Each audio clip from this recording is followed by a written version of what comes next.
What's up, everybody? Welcome into this Thursday episode of Flippin Bats. So much to talk about today. The Houston Astros are in first place in the AL West for the first time all year. Will they give it up again this season? The Dodgers pitching. Is it okay in the postseason? Also, Giancarlo Stanton just hit home run number 400. Is he a Hall of Famer? I think the conversation is a lot more interesting than you might think. Also, we got a lot coming at you today. Fan questions to finish up, a good honesty hour. We got a lot to talk about. This one's going to be really fun. Let's get to it.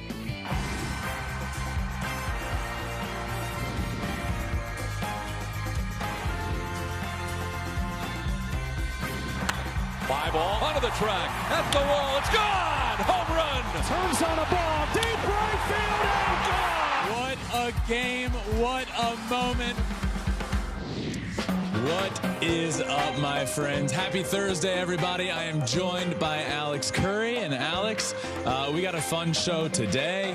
Yesterday was a fun show, by the way. Yeah, Julio. I gotta give you mad props because we know how amazing Julio is. We kind of got to know him when we were out in Seattle at the All-Star game, at the players after party, at the field during everything. But you did a really great job of bringing out who he is as a person, because through a lot of your conversations that you had with him, your questions, you really got to see how great of a person he is and how much he loves the game and how much he really appreciates everything about it. From him saying that Ken Griffey Jr. is like a mentor to him and how important that is. And don't compare us. We're two different people. I just love having someone in my corner, to how he wants to be remembered. It was just good job. Thank you. And I'm glad it came across that way, because I've been for a year and a half now trying to, I think we all see the player he is, right? We know how good he is. But for me, the reason I've always been such a big fan, at least, for the last 2 years, is because of, I think, the person he is. And he's the most charismatic guy in multiple languages, which is so difficult. Can you even imagine? I mean, it's unbelievable. He's the perfect face for the game of baseball. He's an unbelievable human being. He's a great baseball player. And I'm really glad it came across that way. And I'm really glad, Alex, that the Flippin Bats pod luck at this point, like 2.5 years ago, I would have a guest on, very early show had just started, and I would say, well, the Flippin Bats pod luck, if they got like a strikeout. Now it's like, it's real. The real, like, Julio came on the show, we talked, and 2 hours later, he hit 2 homers in a game. It's pretty powerful. So basically, if you want to, do really well in a game, just come on the show. Right. Bottom line. Just putting that out there. Just putting it out there. We could have a whole team. Maybe we get a whole team. Could you imagine? We're just down the line. Had that ever been done before? No, I don't think so. But we could. But that was yesterday, last night. Oh, we got an insane series in Texas. Well, at least for the Astros, as they completed the sweep last night with your brother on the mound, getting the job done. What I love too, it was like the 2 former Mets meeting up in Texas. Oh yeah. And former Mets from a month ago, former teammates in Detroit. I mean, it was like every step of the way.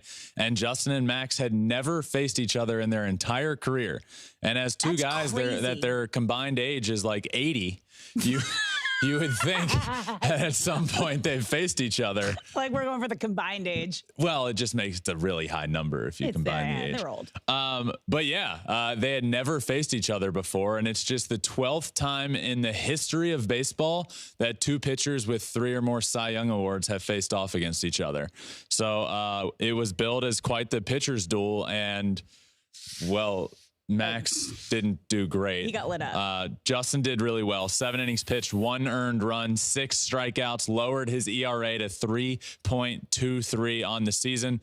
But Max, on the other hand, it started from the word go. Max was struggling, leaving a lot of balls out over the plate. Max ended up only throwing 3 innings and gave up 7 earned runs. The Astros won the game 12-3. It was fantastic start for Justin. He looked great. Fastball looked really good again.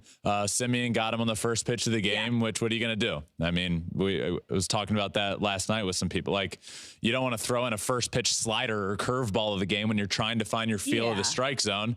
Threw a fastball, got hit out, and from right there, settled down and didn't give up another earned run all game long. Astros dominated. And that was, Alex, well, one, you didn't send me the GIF. You always send me. I thought about it, and then it was like, is it too obvious right now? What would be too obvious? I don't know. He was just crushing, and I didn't send it last time when he wasn't doing well, and I didn't want it to become like just when he's doing well kind of a thing. So I was trying to even it out. I feel like I actually thought about this. You're like my mom in the sense that every single one of Justin's starts for his entire career. This goes back to 2005. She sends him a text before every single game at the exact same time and says the exact same thing until she needs to change it up. If there's a couple bad starts in a row or whatever it may be, she'll change just the wording. And it's for what? Like, how long has it been? Almost 17, 18 years at this point. Okay, so I got some work to do. Yeah. When it's Flippin Bats in the year 2045, Alex will be figuring out how to send that cheeseburger GIF. Cheeseburger, mustard, ketchup, pickles. You're welcome. But the Astros, man, they just kicked it into a completely different gear this series. They scored 39 runs and hit 16 home runs in this series. So you know what? On that note, let's dive deeper into the AL West right now. In our first making a statement, because we're going to start with the Astros here. The Astros will not give up the AL West lead. Yeah, the Astros are winning the AL West again. That is happening. And they just absolutely, for lack of a better word, pulverized the Texas Rangers. They did. And they're the first team in MLB history to record 50 hits and hit 16 homers in a 3-game series. First team in history.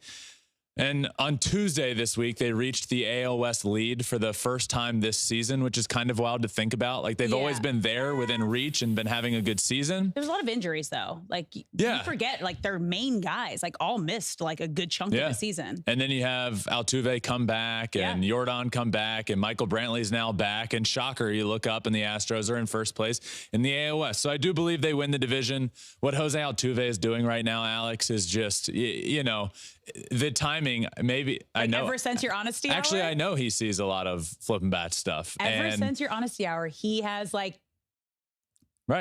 literally become a bigger, crazier, better version of himself, which I didn't know was possible. What she's referencing is when I say we need to appreciate what Jose Altuve is doing more and more and more. And I mean, look at what he's done over the last couple of days. He hit a home run in 4 straight at bats.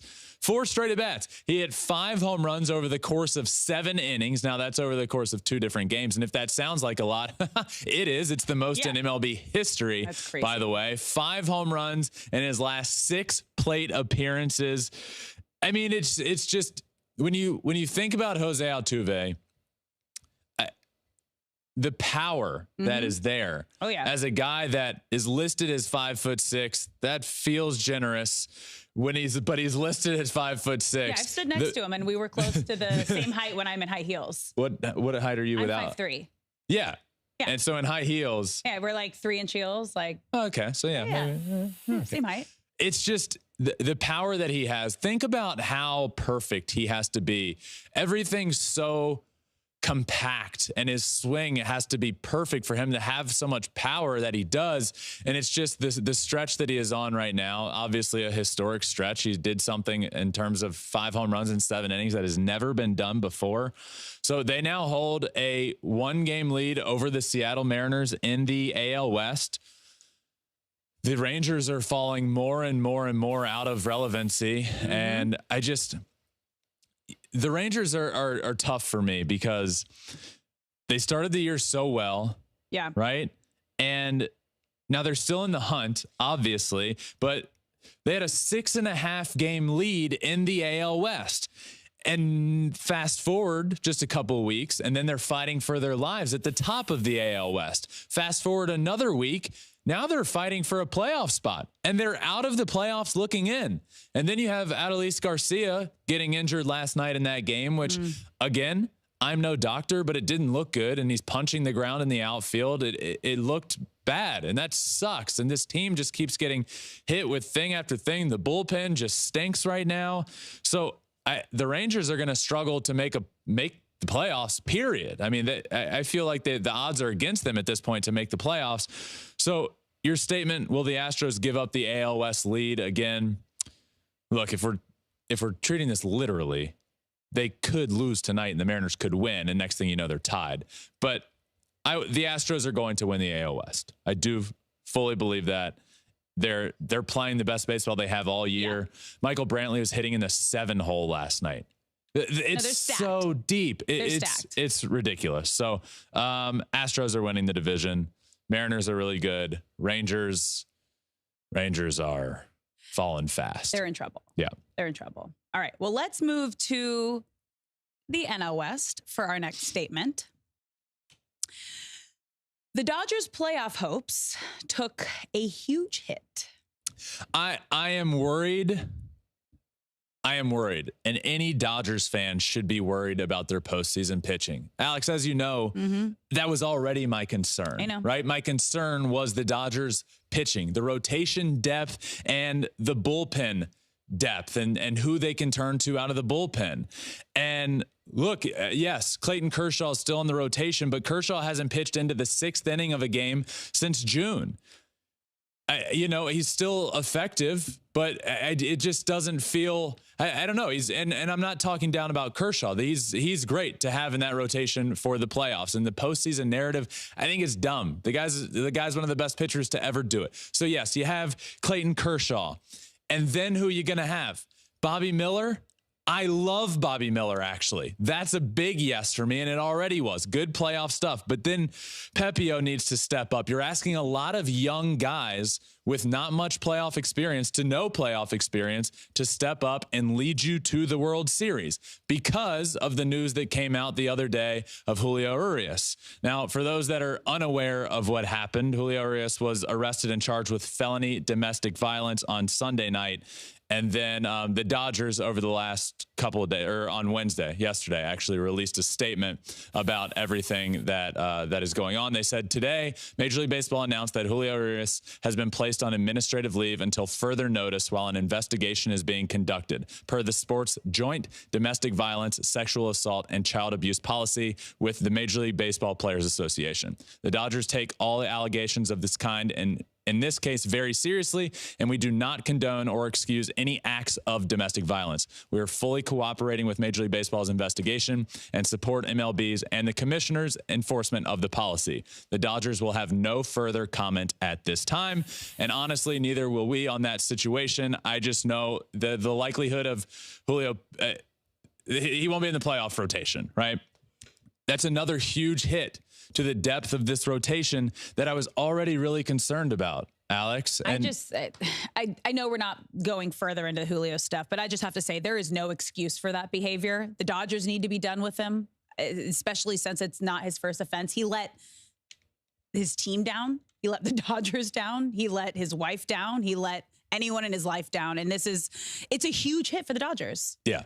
So can they... They're going to rely on their offense to carry them, and that offense can.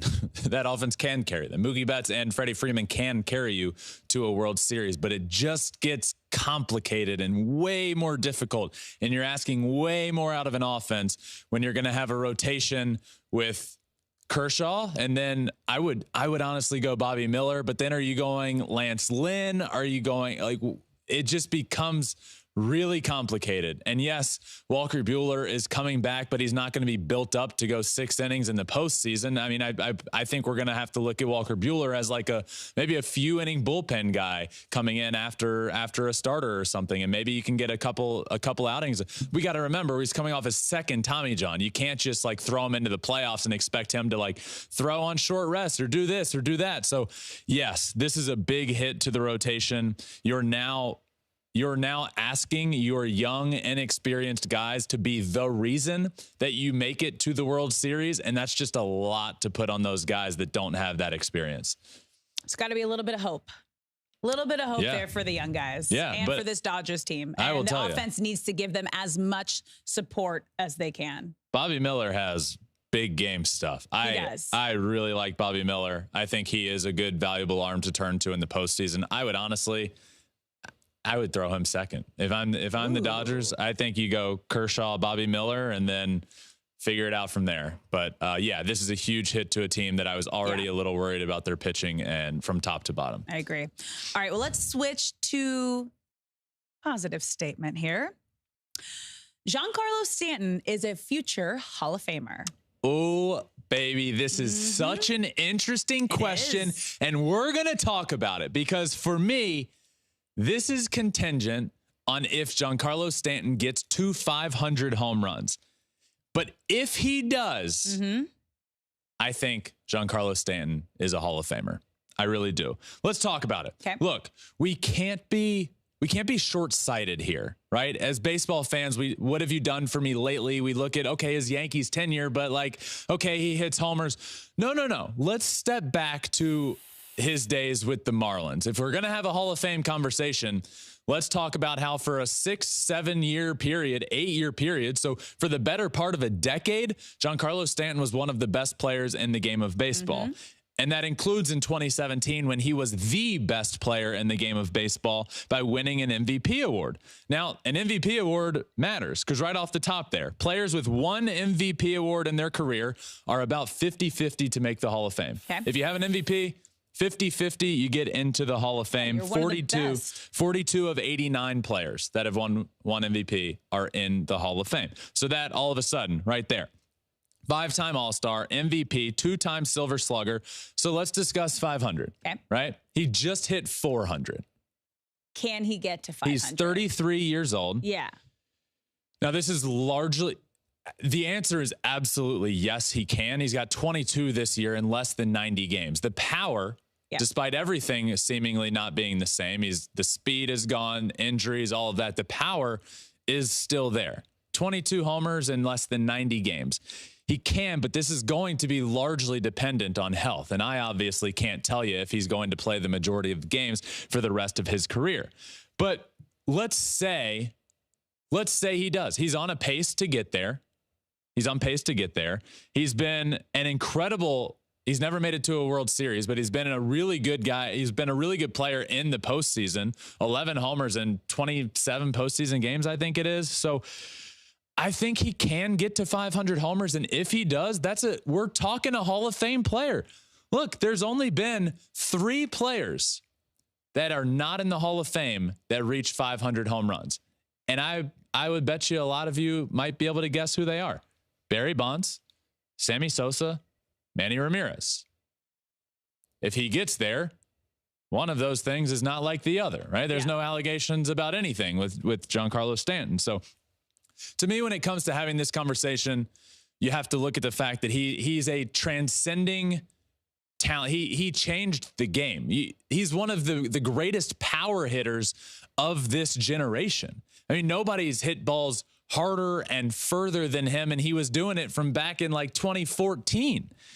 He changed the power game, in my opinion, and that year in Miami where he won the MVP award. He's injury prone. Well, can he stay healthy? That is going to be the number one reasoning whether he does or he doesn't get to 500 home runs. Yeah. Can he stay healthy? Yeah. So the 500 homers to me. Yeah. It's, again, contingent on him getting there. But for me, if he does, I think he's in. But that's not the end of this conversation. I told you it's about 50-50 if you have one MVP award for getting in. Yeah. But no player who has been active since 1960 has been elected into the Hall of Fame with fewer than 2,000 hits. Stanton projects to have just about 1,800. Right? And just one player who has been active in Major League Baseball in the last 50 years has had an OPS under 900 for their career and scored under 1,200 runs and gotten in. And he's on pace to do that as well. So it's a really interesting case. Yeah. And because he hasn't played a ton of games, because he hasn't been healthy a lot of seasons. Yeah. I mean, he's also, look, he's also not the same player anymore. The guy's hitting 200 this year. The power's still there. But again, I'll say back to what I did at the beginning. We can't be short-sighted here. Giancarlo Stanton, the Hall of Famer, isn't getting in because of what he did with the New York Yankees. No. Giancarlo Stanton, the Hall of Famer, is because of what he did with the Miami Marlins. And that's a Hall of Fame player if I've ever seen one. Now, will that stretch be long enough? Can you play yourself out of the Hall of Fame for what you do later in your career? Ask Andrew Jones that question. I think Andrew's a Hall of Famer, but I think what he did when he went on to the Yankees, I think left that short-sighted thought in people's eyes, and he hasn't gotten in, which is really frustrating. I think Stan's in if he hits 500. That's fair. Big if. And if he can stay healthy. Right. Yeah. Well, if he can, I think he gets to 500. Exactly. He's 33. Which will depend. Lot of health concerns, so we'll see. Yeah. All right. Well, let's move from a veteran to an exciting rookie for our next statement. Elly De La Cruz will lead the Reds to the playoffs. Alex, I'm ready to say it. But I do now believe that the Cincinnati Reds are making the playoffs. Ooh, and I am so excited to watch it happen. Hear me out. Okay? Really hear me out. Let's talk about the teams that are right there. The Marlins are currently in that third spot. Well, what just happened to the Marlins? Sandy Alcantara, reigning Cy Young Award winner, goes down. Yeah. Jorge Soler, who I think is the center. He's that piece in the lineup that scares you, right? There's good guys. There's good offensive players. But Jorge Soler is that power threat in the lineup that just scares you every time he comes up to the plate. He's now down and goes on the IL. Okay. So now let's talk remaining schedules, because I hate doing this in baseball. Like, oh, the strength is, well, there's 20 some games left. Now we can really, we're in the final countdown. Right. Now we can talk about the remaining strength of schedule. The Reds play 17 of their last 20 games against teams that are below 500. 6 against the Cardinals, 3 against the Tigers, 3 against the Mets, 3 against the Pirates, and 2 against the Cleveland Guardians. Miami on the other end. Yeah. Braves, Dodgers, Phillies, Brewers. Oof. Brutal. That's brutal. It is. The D-backs currently tied with the Reds. Those two are a half a game out. 3 with the Astros, 7 with the Cubs, 3 with the Yankees. And the Giants still have 7 games to go with the Dodgers. It's the Reds to lose. They can do this. This young core this is the best part of their schedule for them, and they can take full advantage and get into the playoffs. And I'm going to say, yes, the Cincinnati Reds can and will get into the playoffs. Do you think they're going to get in a wild card spot, or they're going to play well enough to jump their 5.5 games behind the Brewers and take that first place in the NL Central? Wild card. I think we can have the discussion of if the Cubs win the NL Central. Yeah. I don't think we can have the question of will the Reds win the Central. I think the Reds. So you think they're going to jump Miami and Arizona? Well, they're tied with Arizona. Yeah. But I'm saying to get into that last third spot. Yes. I mean, it's a half a game right now with the Marlins, and their remaining schedule is the worst of everybody's. Plus their best, 2 of their best players going down. The Marlins are in a tough spot right now. The D-backs have a tougher remaining schedule. Yeah. Everything is lining up Reds. And will they take advantage? I think they will. I think they get into the playoffs. That's crazy. Like, who would have thought, like, potentially 3 teams from the NL Central out of the National League at the beginning of the season? Oh, God. Yeah, great point. Season, right? Like, we thought it was going to be NL East. Then we thought it was going to be NL West, and now we're talking NL Central having like the power hysterical. 3 teams to get into the postseason. All right. That's a good point. Yeah. Hot take. All right. Well, let's move and talk about the NL East. And our next statement, Matt Olson will win the home run crown. Yeah, I do believe Matt Olson will win the home run crown. He hit another home run on Wednesday night, lengthening his lead, if you will, over Shohei Ohtani. Home run number 45 now. So Matt Olson, I think, is in a really good position to do this. Obviously, with his power surge lately, he's been a very streaky hitter in his career, and now this season's been the most consistent, and there's like MVP conversation that you could have with Matt Olson. And he went through a bit of a lull with his bit of a lull with his homers, and another one on Wednesday night. And I just think everything going on with Shohei. Oh yeah. No, that's the reason.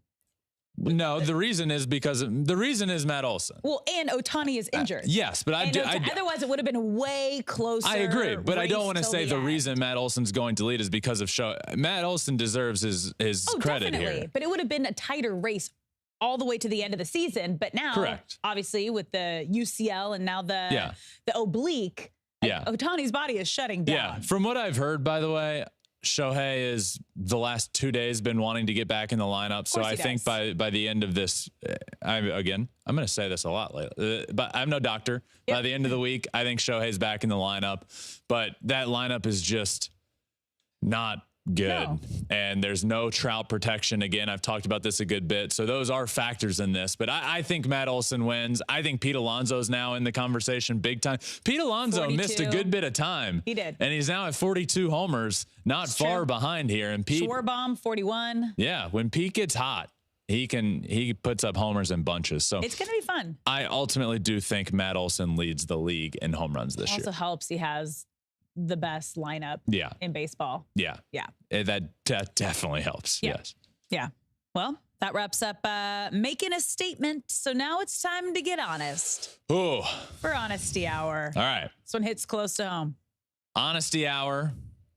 I like it. I'm interested in your opinion. I'm interested in everybody's. Not everybody might not like this. Honesty Hour. Let's hop in the trust tree here and talk about how MLB broadcast booths need to help grow the sport. Now, here's what I'm talking about. Some broadcast booths do a fantastic job of this, and others don't. I know booths are fans of the team that they work for and are employed by and are on that regional network, right? And I think they absolutely should be. I think national broadcasters can't obviously have a favorite team or show favoritism, but sure, you should be rooting for the team that you're calling games for. At the same time, I wholeheartedly believe that it is okay to appreciate the game and appreciate the great moments that we get to see out on the field. And some of you might say, Ben, this is wrong. I listen to my team and I want them to act sad when I am sad. When I'm sad, I want them to be sad. Okay, but you're not wrong. And it's okay to feel that way.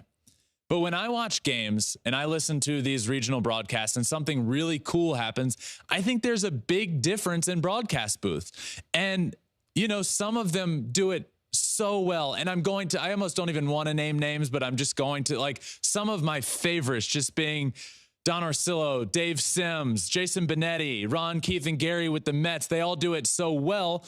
But what I mean by that is when the other team does something well, it's okay to celebrate that moment. It's okay to be a fan. You don't have to be like, yes, he did it. But it's okay to be like, oh my God, this is incredible. Tip your cap. I feel like the other day when José Altuve was on that stretch and hit 5 homers over the course of 7 innings, I was listening to the Rangers broadcast and felt like they lost their best friend. And it's like, they were upset. Sure. Are you upset? Absolutely. And I don't want that to be the one example, but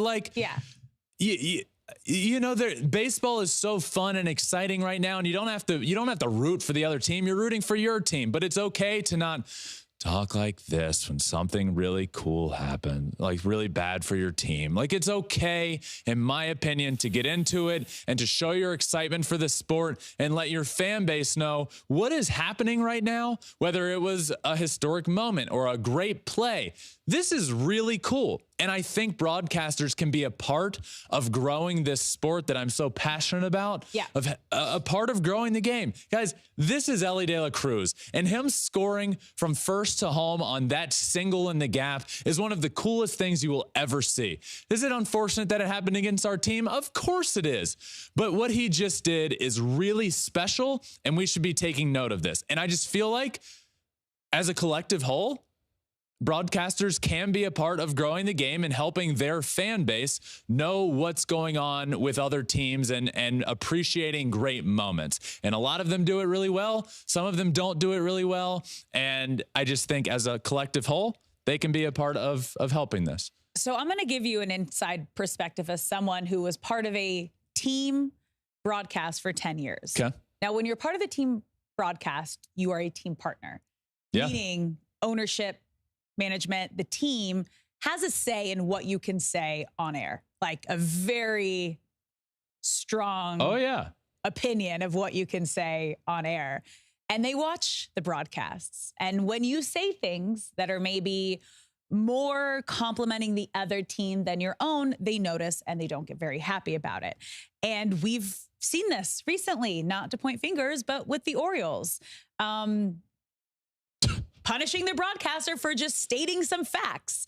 And it's things like that that kind of, as a broadcaster, when you're a team partner, you kind of get worried. Like, if I say this, am I going to lose my job? Am I going to get in trouble? Am I going to get punished or things like that? So I do agree that when something historical like that happens, when it's the first time in the game that you're seeing something, or it's this young, exciting new player that's just taking baseball by storm, it's important to acknowledge what's happening. There just has to be a better way to bring that in more, so it's not so one-sided like we heard with the Rangers and the Astros broadcast when Altuve was making history. Because, yes, it's okay to acknowledge that, and we'll talk about their take later, because that was just all around a horrible, ridiculous take and just segment while they were talking about that moment.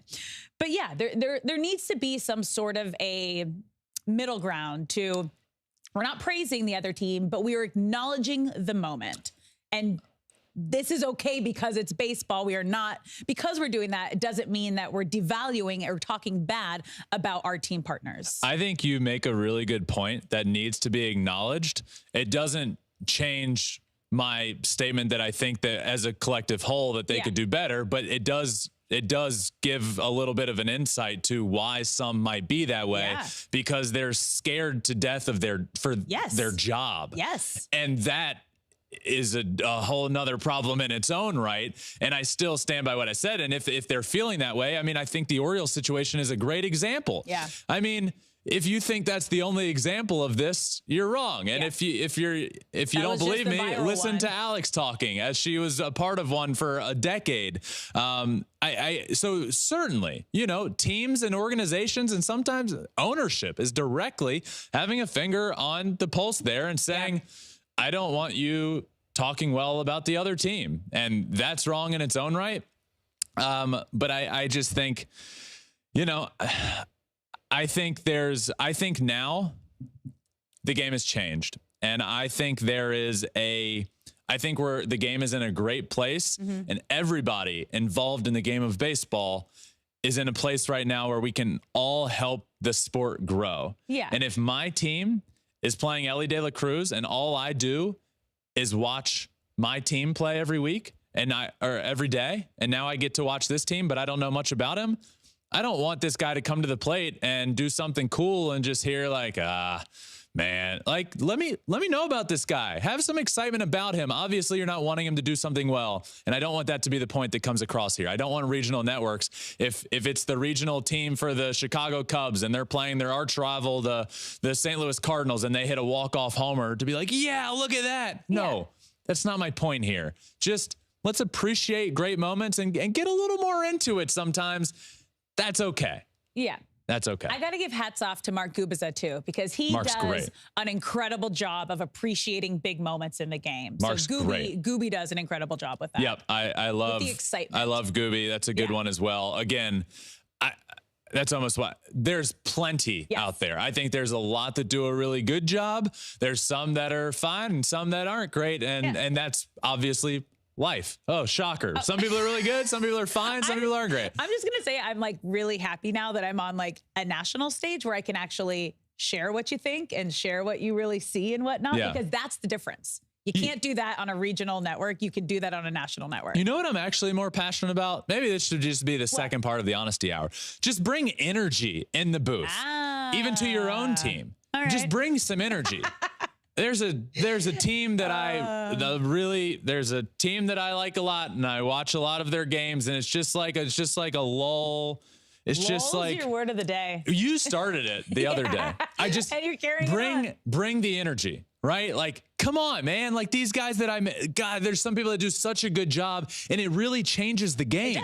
You're watching, and that gets you in the moment. When you got a guy screaming in the booth for something cool that's happened or a walk-off, it gives me goosebumps. Just be passionate, be into it, and I think that helps grow the game, because then you have these iconic clips that come out later of somebody doing something cool, and it makes it so much better. Those are they'll either take the radio or the broadcast. Whoever has the crazier, better call, that's what goes down in history with that moment. Right. So a part two of that. Moment. Bring the energy in the booth. Bring the excitement to the game. The players right now, the players on the field have leveled up their excitement. The booths need to follow suit and bring that excitement as well. And we're leveling up the game, and we're leveling up Flippin Bats. Yes. Now let's level up on the stage. I knew that was coming.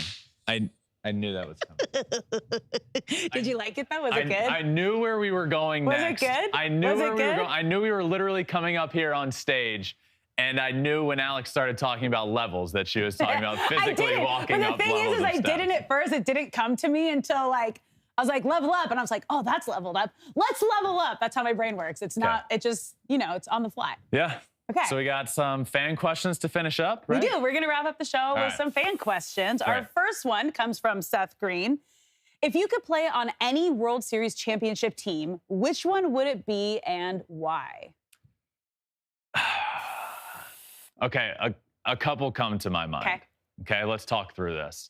One, I don't know why, my first thought went to the 0-1 Diamondbacks when they beat the Yankees and the Luis Gonzalez walk-off and Tony Womack coming around. But you walked off Mariano Rivera, the best of all time. That's really cool. The Cubbies World Championship run. That was insane. That was awesome. So I'll go D-backs, Cubs, and then to do it with to be on the same team with my brother, obviously would be really cool. So 2017, 2022. Is that 2022? Yeah. Yes, we're in 2023. It's 2023, last year. Well, this is 2023. Yeah, we're 2022. So last year is when we won. So I would say doing it with my brother would be awesome. The Cubs and then the D-backs for me. That was awesome. Yeah, I would say, obviously my two teams. So Angels in 02, because that was just insane. Dodgers, the 2020, because that's the one that I most am close to and remember to. And then the Cubs, because the Cubs, something where it's like that, where you've been waiting for that long, is just insane. And that locker room was madness. That was Wrigleyville one of my awesome. favorite post-game, post-championship celebrations to watch live. I watched all hours of it after the game, because it was just, who did they have in there? Bill Murray?